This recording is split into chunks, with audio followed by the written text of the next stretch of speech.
Hello students, इस video में हम देखेंगे क्या उपयोगिता को मापा जा सकता है। Can utility be measured. तो देखिए, उपयोगिता के माप को लेके दो प्रकार के संप्रदाय प्रचलित हैं जो उपयोगिता के माप पर अपने विचार प्रस्तुत करते हैं।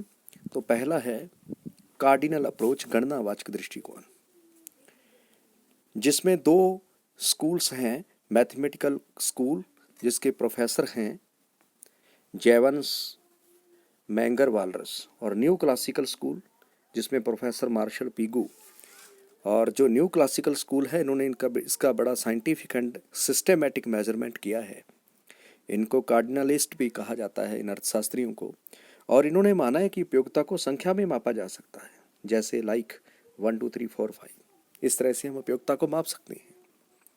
और उसके लिए ये क्या मानते हैं कि ये मैंने यहाँ दिया है कि MUX equal to price, X वस्तु की सीमांत उपयोगिता इक्वल टू प्राइस। इसका मतलब ये है। तो कार्डिनलिस्ट मानते हैं कि उपयोगिता को संख्या में माप सकते हैं और उपयोगिता का माप मुद्रा है, और मुद्रा की सीमांत उपयोगिता स्थिर रहती है। इसको हम थोड़ा बाद में लेते हैं। तो उपयोगिता का माप मुद्रा कैसे है? यदि आप किसी सब्जी की दुकान पे जाते हैं और आप मान लेते हैं 1 kg आपको आलू चाहिए, और आप वहाँ पे जाके उसका प्राइस पूछते हैं और दुकानदार कहता है कि 1 kg आलू जो है वो 50 रुपये kg है, और आपको लगता है कि तो महंगा है, और आप उससे बार्गेनिंग करते हैं और आपने कहा कि मैं इसके लिए 30 रुपये दे सकता हूँ, और मान लेते हैं कि 30 रुपये में आपका सौदा हो गया। उसने 1 kg आलू आपको 30 रुपये के हिसाब से दे दिए, और आपने अपनी पॉकेट से 30 रुपये निकाले और दुकानदार को दिए और 1 kg आलू खरीद लिए। इसका मतलब क्या है कि 1 kg आलू की उपयोगिता 30 रुपये के बराबर है।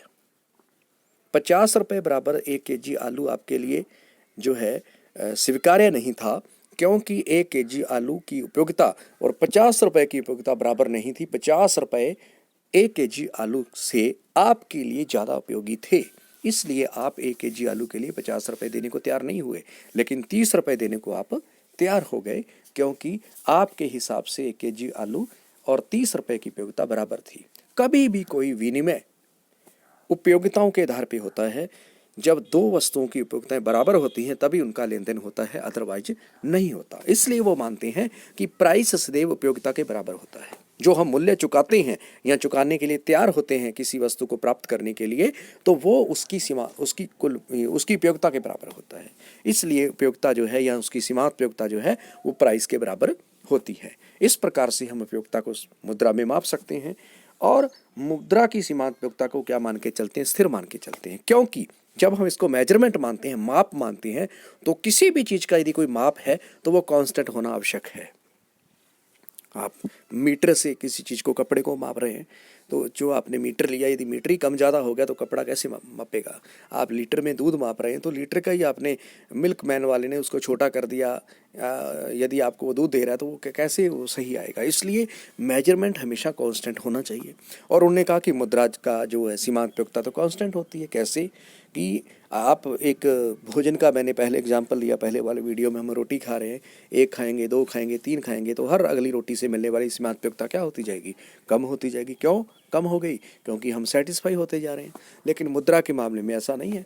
आपको 100 रुपया दिया, अगला 100 रुपया दिया, उससे अगला 100 रुपया दे रहे हैं, तो आपकी आवश्यकता कम नहीं हो रही है। यानी मुद्रा को कोई मना नहीं करता। मुद्रा ऐसी है, पैसा जितना भी आए उतना ही कम है, इसलिए उसकी सीमांत उपयोगिता में कमी आती नहीं है, और उसकी सीमांत उपयोगिता क्या रहती है? स्थिर रहती है। ये कहते हैं गणनावाचक दृष्टिकोण के जो विचारक हैं, उनका मानना है कि उपयोगिता को संख्या में माप सकते हैं, उपयोगिता का माप मुद्रा है, और मुद्रा की सीमांत उपयोगिता कम नहीं होती, स्थिर रहती है। लेकिन उसके अपोज के अंदर एक दूसरा विचार आया, दूसरा दृष्टिकोण आया, जो है कर्मवाचक दृष्टिकोण या ऑर्डिनल अप्रोच, जिसमें प्रोफेसर एलन, परेटो, हिग्स, सैमुएल्सन, ये सब लोग, जिनको ऑर्डिनलिस्ट कहा जाता है। और इन्होंने कहा कि भाई जो उपयोगिता है वो तो एक साइकोलॉजिकल कंसेप्ट है, वो तो मनोवैज्ञानिक धारणा है, और जो मन स्थिति से संबंधित है, मनुष्य की भावना से संबंधित है, इसलिए इसे मापा नहीं जा सकता।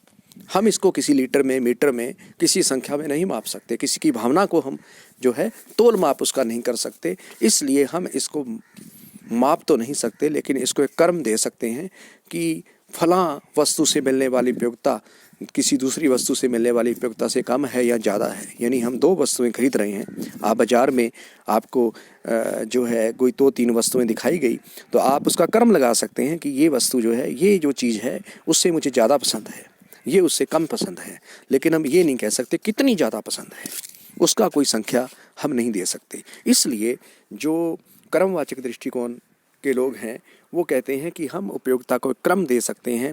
हमारे सामने 4 वस्तुएं रखी हैं तो हम उसको ABCD से कर्म दे सकते हैं कि पहला ये फर्स्ट, ये सेकंड, ये थर्ड, ये फोर्थ। लेकिन हम ये नहीं कह सकते कि इसमें कितनी है, इसमें कितनी है। मतलब हम A और B यदि 2 वस्तुओं की बात करें तो हम ये तो कह सकते हैं कि A वस्तु B वस्तु से ज़्यादा उपयोगी है, लेकिन हम ये नहीं बता सकते कि A वस्तु B वस्तु से कितनी ज़्यादा उपयोगी है। कितनी ज़्यादा बताने के लिए दोनों की संख्याओं का पता होना आवश्यक है।